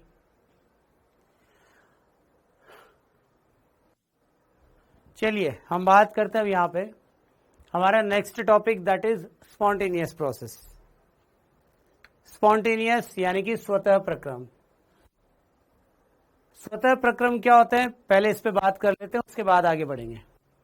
कोई भी ऐसा प्रोसेस जो खुद से हो जाए या तो, और या फिर उसके लिए आपको थोड़ा सा एक जैसे बोलते हैं ना इनिशिएशन। मान लो आपको कई मोमबत्ती आपने रखी हुई है, अब मैं अगर आपको बोलता हूं कि मोमबत्ती जो है वो जल रही है, तो मैं मोमबत्ती को पहले आपको जलाना होगा ना, तो उसके लिए क्या किया आपने, एक निश्चित दिशा में उसे,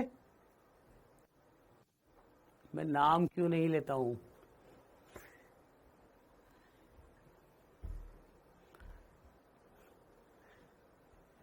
बहुत सारे नाम है ना, बहुत सारे लोगों ने तो डायरेक्ट कोड रखे हुए हैं। अब किस किस के नाम लिए जाए यहाँ पे ना। चलिए अब टॉपिक पे आ जाते हैं। पहले हम स्वतः प्रक्रम, ऐसा प्रक्रम जो खुद से हो जाए या उसके लिए किसी न किसी प्रकार का आपको कोई ना कोई इनिशिएशन आवश्यक हो। जैसे आपको बोला गया टेस्ट आ रहा है आपका, अब टेस्ट अगर आया तो उसके लिए आपने क्या किया, पढ़ना स्टार्ट किया। मतलब बिना टेस्ट के आप पढ़ नहीं रहे थे, तो वो टेस्ट आपके लिए क्या हुआ, एक निश्चित दिशा में एक उचित प्रेरण हुआ ना। तो दी गई परिस्थितियों पर जो प्रक्रम या तो उचित प्रेरण के पश्चात एक निश्चित दिशा में संपन्न होने की स्वाभाविक प्रवृत्ति रखते हो, मतलब ऐसे प्रोसेस जो खुद से हो जाएं। चलिए इसको समझ लो पहले। मान लो यहां पे आपको बोला गया ये एक वाटरफॉल है, पानी नीचे की तरफ आएगा, है ना। वाटरफॉल तो सब समझते हो। अब पानी किस डायरेक्शन में जाएगा, नीचे की तरफ। अब पानी जैसे जैसे इस डायरेक्शन में आया तो ये क्या है, किस डायरेक्शन में जा रहा है, गुरुत्वाकर्षण, यानी कि जिस तरफ ग्रेविटी है उसी तरफ होगा ना। तो जिस तरफ ग्रेविटी है उसी डायरेक्शन में अगर ये जा रहा है, इसका मतलब हम बोलेंगे कि ये एक स्वाभाविक प्रवृत्ति है। आपने बॉल को ऊपर उछाला, अब वो बॉल किस डायरेक्शन में जाएगी ये बताओ आप मुझे। पूनम मिश्रा, इस क्वेश्चन का तो आंसर दे ही सकते थे आप। जितना टाइम आपने कमेंट सेक्शन में लिखने में किया उतने टाइम में आप ये बोल सकते थे कि बॉल जो आपने उछाली वो किस डायरेक्शन में जाएगी, बताओ बोलो क्या डायरेक्शन होगा। अगर किसी गेंद को उछाला आपने, वो किस तरफ जाएगी ये तो बता सकते हो ना। डायरेक्शन पृथ्वी के गुरुत्वाकर्षण की ओर, यानी कि नीचे की तरफ। तो ये उसका एक स्वाभाविक गुण है। अब एक स्वाभाविक गुण मैंने अभी जस्ट बोला ना आपको कि मुझे अगर क्वेश्चन पूछना था तो मुझे उसका आंसर कमेंट में नहीं मिला, लेकिन एक कमेंट बहुत अच्छे से मिल गया कि मुझे कुछ समझ में नहीं आ रहा है, ग्रेविटी की ओर। ठीक है, अब ये उसका स्वाभाविक गुण था। उसी तरीके से अगर आपको बोला जाए कि क्या इस पानी को आप वापस ऊपर की तरफ नेचुरली पहुंचा सकते हो, क्या नेचुरली पहुंचा सकते हो क्या, नीचे से ऊपर की तरफ इस पानी को आपको पहुंचाना है, वो भी बिल्कुल प्राकृतिक रूप से पॉसिबल है क्या। ये मत बोलना कि सर वाष्पीकरण होगा, वो सब नहीं सुनना मुझे, है ना। मोटर या पंप की आवश्यकता होगी तभी आप इस पानी को नीचे से वापस ऊपर की तरफ पहुंचा सकते हो। तो आपको जो मैंने बोला ना कि दी गई परिस्थितियों पर जो प्रक्रम स्वयं या उचित प्रेरण के पश्चात, अब ये जो वर्ड दे रखा है उचित प्रेरण, इसको भी समझ लो। मान लो आपने यहां पे एक मोमबत्ती रखी हुई है, अब मोमबत्ती को जब तक आप बर्न नहीं करोगे तब तक तो उसका दहन संभव नहीं है ना।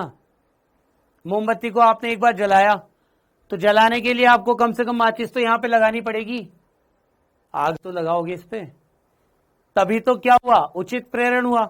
ऐसे ही आप ये समझ सकते हो कि ये एक पॉइंट है, जैसे कि ये यहां पे मैंने इस पेन को रखा हुआ है, अब ये पेन यहीं पे रखा हुआ है, मैं अगर चाहता हूं ये नीचे गिरे तो मैं इस डायरेक्शन तक इसे लेकर के जाऊंगा, उसके बाद नीचे जाएगा ना। समझ में आ गई बात। तो उचित प्रेरण जब तक नहीं मिलेगा तब तक भी वो प्रोसेस जो है वो स्टार्ट नहीं होगा। तो ये डेफिनेशन मेरे ख्याल से आप समझ में आ गई होगी आपको। स्वतः प्रक्रम जो है वो सारे के सारे इरिवर्सिबल होते हैं, ये भी याद रखना। इरिवर्सिबल क्यों बोला? क्योंकि वो एक ही दिशा में जाएंगे, दोनों दिशा में कभी नहीं जाएंगे। तो नेक्स्ट जो दे रखा है, सभी प्राकृतिक प्रक्रम अनुत्क्रमणीय है। अनुत्क्रमणीय मतलब इरिवर्सिबल की बात हो रही है। एवं स्वतः प्रक्रम होते हैं प्राकृतिक प्रक्रम स्वतः ही एक दिशा में होते हैं। ये बात भी आपको याद होनी चाहिए, स्वतः ही एक दिशा में होते हैं। यहां तक सबको समझ में आ गया?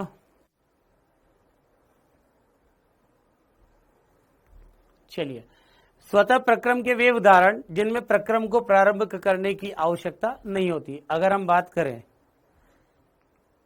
जल का उच्च तल से निम्न तल की ओर आना, या फिर गैस दे रखी है, गैस का उच्च दाब से निम्न दाब की ओर प्रवाह, तो ये दोनों एग्जाम्पल किसके होंगे आपके? जल का उच्च तल से निम्न तल की ओर प्रवाह और गैस का उच्च दाब से निम्न दाब की ओर प्रवाह। क्या ये प्राकृतिक है? हाँ बेटा, झरने के पानी का गिरना, वही बोल रहा हूं मैं, जल का उच्च तल से निम्न तल की ओर प्रवाह। कहीं पे मान लो कोई हाई प्रेशर है, तो अगर मान लो आप बोल रहे हो कोई गैस है, तो गैस को हाई प्रेशर से और लो प्रेशर की तरफ जाएगी ना, ठीक है। तो अब आपसे पूछा जाए, अगर बर्फ जो है कहीं पर रखी हुई है, तो प्राकृतिक रूप से जैसे आप जहां जिस कमरे में बैठे हुए हो वहां पे बर्फ अगर रख दी जाए तो वो पिघलेगी या जमेगी? नेचुरली बोलना।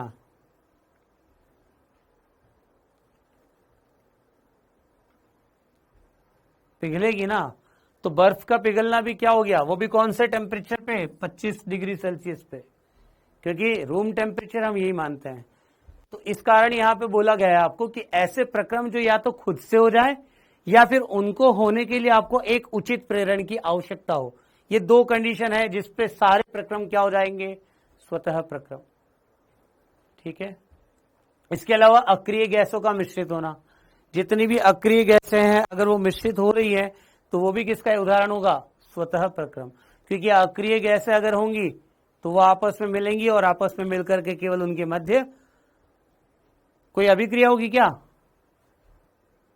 केवल कॉलिजन होंगे, संगठन जिसे आप बोलते हो, ठीक है। वो आपस में एक दूसरे से टकराएंगे, बस इतना बोल सकते हैं हम।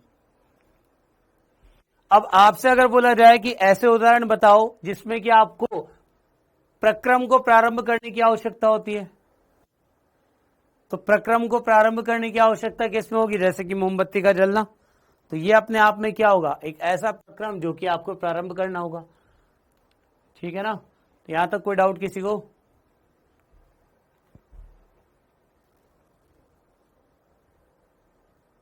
ठीक है, आगे बढ़ते हैं हम।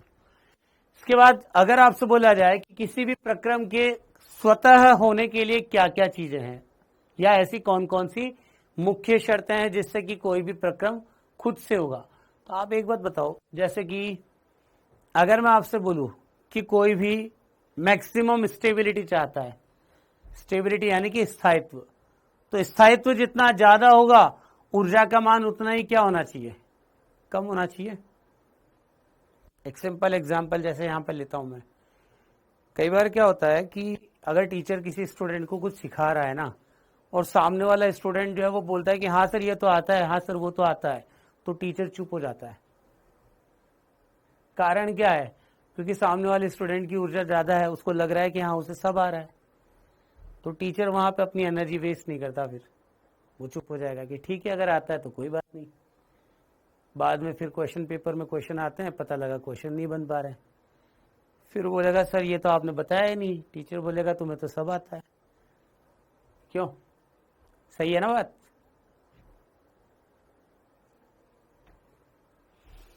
हाँ जी। तो अब बात करते हैं प्रक्रम के स्वतः होने की मुख्य शर्तें क्या है। तो पहली शर्त तो क्या होगी? निम्नतम ऊर्जा या अधिकतम स्थायित्व प्राप्त करने की प्रवृत्ति। आप ये देखो कि कोई भी अणु है, कोई भी परमाणु, एटम सुना हुआ है ना सबने, एटम। तो एटम जो है वो मॉलिक्यूल बनते हैं, जैसे कि कार्बन है, अब कार्बन जो है वो CO2 में अगर कन्वर्ट हुआ तो CO2 बना दिया। हाँ बेटा, ओवर कॉन्फिडेंट हो जाते हैं। तो कार्बन जो है वो O2 के साथ मिलकर के CO2 बनाएगा। CO2 मॉलिक्यूल अपने आप में क्या हुआ, स्टेबल हुआ। तो उस केस में हम ये बोल सकते हैं कि उसका स्थायित्व क्या हो गया, अब अधिकतम। ठीक है। और अगर आपको बोला जाए कि निम्नतम ऊर्जा, तो ऊर्जा जितनी निम्नतम होगी, इस चीज को आप ऐसे समझो, सॉलिड, लिक्विड और गैस। बचपन से आप 3 तरह के डायग्राम बनाते हो। मैं ये नहीं बोलूंगा कि कौन सा सॉलिड का है, कौन सा लिक्विड का है और कौन सा गैस का है, आप मुझे खुद बता दोगे। ये मैंने लिखा यहां पे फर्स्ट, ये मैंने लिखा यहां पे सेकेंड, और ये मैंने लिखा यहां पे थर्ड। यहां पे इस तरीके के कण, यहां पे इस तरीके के कण, और यहां पे है इस तरीके के कण।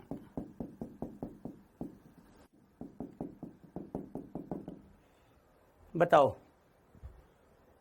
पहला क्या है इसमें, पहला क्या होगा, सॉलिड, ठोस। दूसरा क्या होगा, द्रव या लिक्विड बोल दूं। और तीसरा क्या होगा यहां पे, गैस। मुझे बताओ सबसे ज्यादा कहां पे मॉलिक्यूल जो है वो बिल्कुल घूमते रहते हैं, मतलब किसकी ऊर्जा सबसे ज्यादा होगी, सबसे ज्यादा ऊर्जा किसकी होगी, फर्स्ट, सेकंड या थर्ड। पानी गर्म करते हो ना घर में, आपने देखा होगा एक तरफ आपके पास में बर्फ, तो बर्फ तो बिल्कुल एक एज इट इज ठोस। पानी है, जब तक रहेगा तब तक ठीक है, थोड़ा सा भी अगर आपने उसको मूव करवाया, वो मूव करना स्टार्ट कर देगा। अगर आप उसे गर्म कर रहे हो तो क्या होगा, वो गैस में परिवर्तित। तो किसके कणों की ऊर्जा अधिकतम होगी, ये बताओ मुझे आप। गैस के कणों की ऊर्जा, सारी बहुत बढ़िया। तो गैस के कणों की ऊर्जा अधिकतम होगी और ठोस के कणों की ऊर्जा क्या होगी, न्यूनतम। तो अब मुझे बताओ स्थायित्व सबसे ज्यादा किसका हुआ इनमें, स्थायित्व सबसे ज्यादा किसका हुआ, ठोस का। सबसे कम स्थायित्व किसका हुआ, गैस का। समझ में आ गई बात। ये शुरुआत से पढ़ते हैं हम, बचपन से ये चीजें पढ़ते आ रहे हैं, और आज इस चीज को यहां पे हम प्रूफ भी कर चुके कि हाँ ये वाकई में ऐसा ही है। तो ये एक प्रक्रम कैसा हुआ, स्वतः प्रक्रम। ठीक है ना। तो न्यूनतम ऊर्जा या अधिकतम स्थायित्व प्राप्त करने की प्रवृत्ति, और दूसरा क्या होगा, अधिकतम अव्यवस्था प्राप्त करने की प्रवृत्ति। देखो पहला पॉइंट तो सबको मैंने अभी जस्ट एक उदाहरण से समझा दिया। दूसरे पॉइंट पे बात करते हैं। जैसे अभी बहुत सारे स्टूडेंट कमेंट करते हैं, कुछ बोलते हैं कि सर छुट्टी कर दो, ठीक है, और कुछ बोलते हैं सर क्लास आगे तक कंटिन्यू रखो। अब जो लोग बोलते हैं कि छुट्टी कर दो, अगर मैंने बोल दिया कि हाँ छुट्टी, उससे आगे की बात वो नहीं सुनेंगे, गए। होता है ना क्लासरूम में, जैसे एकदम से बैल बजी, बैल बजने के साथ में क्या होगा, सारे स्टूडेंट बिल्कुल एकदम से बैग लेकर के निकलना चालू। तो वहां पे जब तक वो बिल्कुल सिस्टमेटिकली बैठे हुए थे तब तक तो क्या था, व्यवस्था थी। लेकिन जैसे ही वो बैल बजी वैसे क्या हुआ, अव्यवस्था। और उस अव्यवस्था का कारण क्या था, सबका एक साथ बाहर की ओर मूव करना। तो क्या मैं ये बोल सकता हूं अधिकतम अव्यवस्था यानी कि रैंडमनेस प्राप्त करने की प्रवृत्ति, ये भी एक स्वतः प्रवृत्ति है कि नहीं, बताओ। सबको जल्दी होती है ना पहले फटाफट भगने की, क्लासरूम में बैठे हो, हाँ होता है ना ऐसा।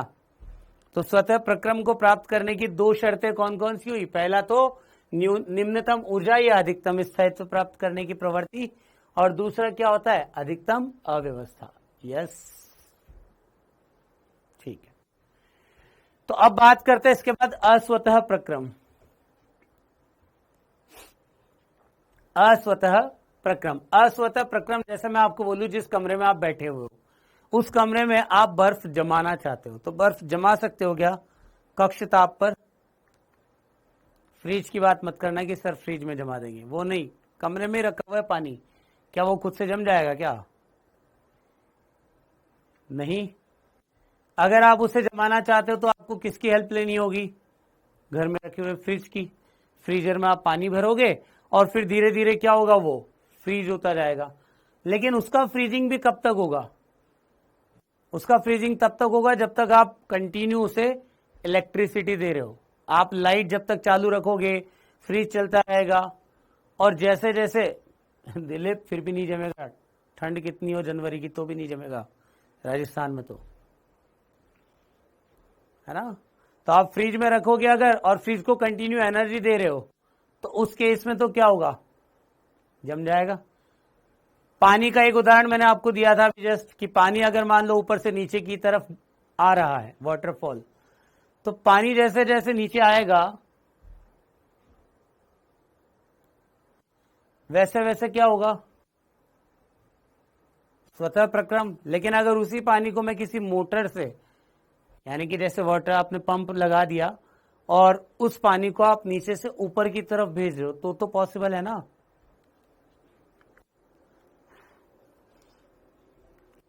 तो ऐसे प्रक्रम जो निश्चित दिशा में स्वतः नहीं होते, अर्थात वे प्रक्रम जो एक निश्चित दिशा में संपन्न होने की स्वाभाविक प्रवृत्ति नहीं रखते, खुद से नहीं होंगे, आप उनको खुद से करवाने की कोशिश करोगे। बर्फ खुद से नहीं जमेगी, आप बर्फ जमाने के लिए क्या करोगे, रेफ्रिजरेटर का उपयोग करोगे, और रेफ्रिजरेटर जो है उसको जब तक कंटिन्यू एनर्जी दोगे तब तक वो चलता रहेगा। ठीक है, हाँ शिमला में तो जाके जमा ही दोगे आप, बिल्कुल। जब संपूर्ण प्रक्रम में किसी बाह्य स्रोत, जो मेरा पॉइंट था वो यहां पे देखो, किसी बाह्य स्रोत से लगातार ऊर्जा दी जाती है तो असतः प्रक्रम भी संपन्न किए जा सकते हैं। जैसे मैंने बोला ना अभी जस्ट आपको, अभी जस्ट बोला मैंने, आप घर में फ्रीज रखे हुए हो, फ्रीज में जाकर के आप बर्फ जमा सकते हो। तो किसी बाह्य स्रोत से लगातार ऊर्जा दोगे, जब तक उसको कंटिन्यूअसली एनर्जी देते रहोगे तब तक तो वो फ्रीज हो जाएगा। आप जैसी एनर्जी हटाओगे, मतलब विद्युत धारा का प्रवाह बंद हुआ, क्या होगा, ठीक है। तो स्वतः और अस्वतः प्रक्रम सबको समझ में आ गया क्या। चलिए, इसके बाद हमारा अगला टॉपिक होता है एंट्रोपी। अब एंट्रोपी जो है वो बेसिकली अभी जस्ट हमने एक पॉइंट पढ़ा था, क्या पॉइंट था, अभी जस्ट पढ़ा था, रैंडमनेस सुना है नाम। एंट्रोपी क्या होता है, वह ऊष्मागतिक गुण जो कि निकाय की अव्यवस्था या यादृच्छिकता की सीमा को प्रदर्शित करती है, एंट्रोपी कहलाती है। अच्छा, एंट्रोपी को आप कैपिटल एस से डिनोट करते हो, पहले इसका नाम सुना हुआ है आपने, कैसा हुआ ये, अवस्था फलन या पथ फलन, बताइए क्या होगा ये, अवस्था फलन या पथ फलन।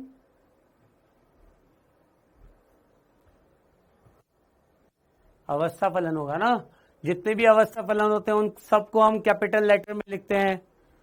इसके बाद अगर आपसे बोला जाए कि अव्यवस्था का मान जितना ज्यादा होगा तो एंट्रोपी का मान भी क्या होगा, उतना ही ज्यादा। जैसे अभी जस्ट बोला था, छुट्टी वाला उदाहरण था, सारे के सारे एकदम से फैलना चालू, भगना चालू, तो आप ये बोल सकते हो कि अगर अव्यवस्था का मान अधिक होगा तो एंट्रोपी का मान भी क्या होगा, अधिक। एंट्रोपी परिवर्तन यानी कि डेल्टा एस समतापीय व उत्क्रमणीय रूप से निकाय के द्वारा अवशोषित ऊष्मा व ताप जिस पर ऊष्मा अवशोषित होती है उनका अनुपात होगा। तो यानी कि मैं ये बोल सकता हूं कि डेल्टा एस बराबर क्यू अपॉन डेल्टा टी लिख सकता हूं। समतापीय यानी कि आपने क्या किया, तापमान यहां पे निश्चित किया हुआ है तो डेल्टा टी बराबर 0। उत्क्रमणीय रूप से निकाय के द्वारा अवशोषित ऊष्मा, तो यानी कि ये Q क्या होगा, प्लस साइन के साथ, वह ताप जिस पर ऊष्मा अवशोषित होती है उन दोनों का अनुपात, तो डेल्टा एस बराबर Q। तो आप इसे क्या लिख सकते हो, Q बराबर T डेल्टा एस, ये भी तो लिखा जा सकता है, ठीक है।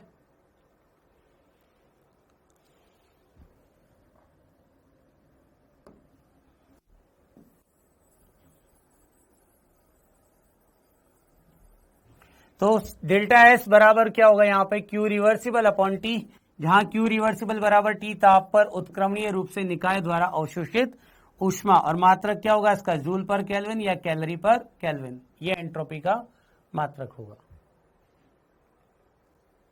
अगर आपको बोला जाए कि ये एक अवस्था फलन है तो इसका वास्तविक मान ज्ञात कर पाना संभव नहीं है। इसका मतलब हम क्या करेंगे, इसका परिवर्तन ज्ञात करेंगे। अब डेल्टा एस किसके बराबर होगा यहां पे, फाइनल माइनस इनिशियल। ठीक है, अब फाइनल माइनस इनिशियल अगर है यहां पे तो देखो, जब आपको बोला गया कि डेल्टा एस बराबर पॉजिटिव, इसका मतलब क्या होगा, S2 का मान ज्यादा होगा S1 से, यानी फाइनल ज्यादा होगा किससे, इनिशियल से। उसी तरीके से अगर आपको बोला गया डेल्टा एस नेगेटिव है, इसका मतलब क्या होगा, प्रारंभिक मान ज्यादा होगा अंतिम से। ठीक है, तो एंट्रोपी क्या है, एक विस्तीर्ण गुणधर्म और अवस्था फलन। और रासायनिक अभिक्रिया में एंट्रोपी परिवर्तन को अगर आपको ज्ञात करना है तो ये एक फॉर्मूला है जो कि बहुत इंपॉर्टेंट है, किसी भी रासायनिक अभिक्रिया के लिए आप इसको उपयोग कर सकते हो। तो यहां पे क्या होगा, उत्पाद है, अब जैसे आपको बोला A plus B give C plus D, तो C और D की एंट्रोपी तो क्या कहलाएगी, उत्पाद की एंट्रोपी। उसी तरीके से A और B की एंट्रोपी क्या कहलाएगी, अभिकारक की एंट्रोपी। तो हम ये बोल सकते हैं ना यहाँ पे summation of C, summation of entropy उत्पाद माइनस अभिकारक। तो उत्पाद की जितनी भी एंट्रोपी होगी उन सबका योग माइनस अभिकारक की जितनी भी एंट्रोपी होगी उन सबका योग। ठीक है, एक प्रक्रम के लिए अगर आपको एंट्रोपी परिवर्तन देखना है यहां पे, तो हम बेसिकली क्या लिख सकते हैं,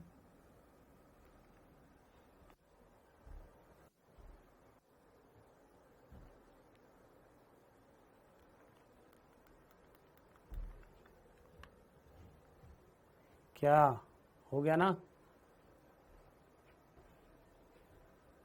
थक गए क्या, 7:30 तक तो पढ़ लो, सही बात है, उसके पहले क्यों फैल रहे हो।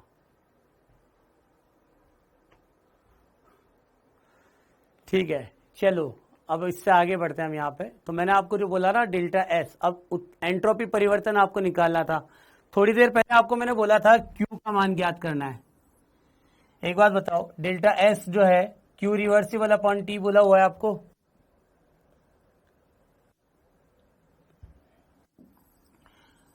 ये तो आपके पास एक जनरल फॉर्मूला है। और अगर आपको बोला गया एक प्रक्रम के लिए एंट्रोपी परिवर्तन,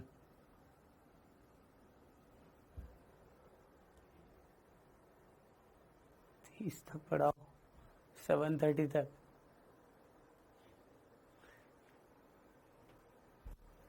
बहुत बढ़िया। तो अगर आपको एंट्रोपी परिवर्तन की बात करनी है तो एंट्रोपी परिवर्तन के लिए डेल्टा एस क्या होगा, NCV natural log T2 upon T1 plus NR natural log V2 upon V1। ये हमने इससे पहले भी जो फॉर्मूला देखे थे ना, उसमें आपको मैंने पहले भी बोला था कि नेचुरल लॉग मतलब बेस E, और हम क्या लिखते हैं हमेशा, बेस 10। तो लॉग 10 में कन्वर्ट करना है तो आपको क्या करना होगा, NCV, इसको आप 2.303 NCV log T2 upon T1 plus NR। अब जैसे यहां पे भी NR दिया हुआ है तो यानी कि यहां पे भी आपको क्या करना होगा, 2.303।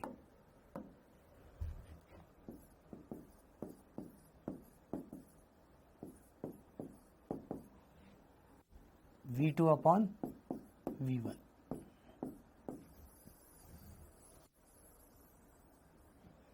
ये फॉर्मूला है।